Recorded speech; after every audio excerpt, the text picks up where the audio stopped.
The headspring is one of the easiest Wushu flips, and you will also see this technique in parkour, wrestling warm-ups and gymnastics.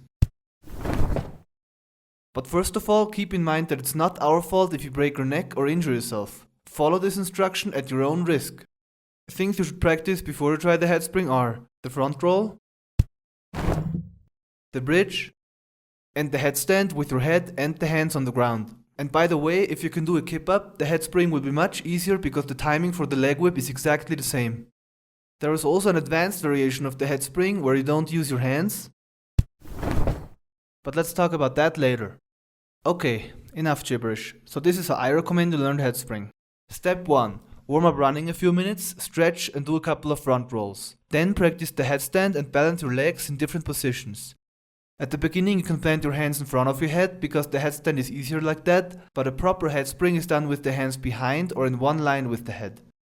Step 2. Practice the headstand with your hands behind the head. The reason why this is the only right way is that if you plant your hands too far in front of your head, your arms are already extended when you're supposed to start pushing. Step 3. Now do a headstand and fall on your back. Of course you don't want to practice this on concrete. Fall on an old mattress, foam, sand, a pile of garbage, or anything soft. Step 4. Learn how to push with your hands. Of course you will not be able to jump off that position just like that. That's why you have to whip your legs really fast. If you move your legs fast enough, the impulse will lift most of your weight. Make sure you don't bend your head forward as you start pushing and don't push too hard at the beginning. This is a little easier if you bend your legs and kick them up, but it's harder to control this way and I don't want you to get injured. So keep your legs straight and closed. Take your time. At this point you should only concentrate on moving forward a little and creating a small hop, nothing else. Step 5. Do the same thing again, but now pull your feet down after reaching the highest point and also keep your hands on the ground. So you basically tuck, then do a headstand, push yourself into a handstand, and then fall into a bridge. Make sure you keep looking down to your hands. That's very important. Step 6. Combine the push, the whip, and the bridge until you can land it. After a while, you won't even feel the bridge anymore. Bring your feet close to your hands and try to get up. Keep your head and your arms down as long as possible. But please don't bend your head down and your arms up. Get used to looking at your hands. You don't have to do this with a strong push right away. So just keep going until you can do it like this. Here are a few tricks to make the headspring easier. Separating the legs, bending the knees and getting closer to the starting position, throwing the hands forward,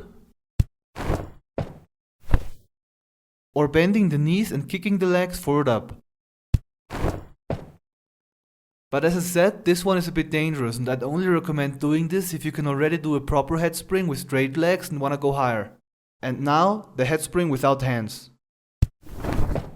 Please don't even try this if your normal headspring is not perfect. First of all, practice your headstand with your hands in one line with your head. Next, only use your fingertips. After a while, try to lift your hands off the floor, but make sure your posture is perfect and your neck muscles tight. Now practice the headspring with your hands in one line with the head. And then with your fingertips.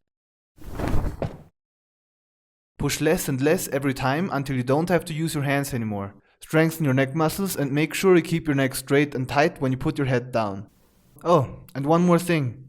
If you do it like this, too flat and with your neck relaxed, you will probably die. So that's it. Good luck, Hals- und Beinbruch.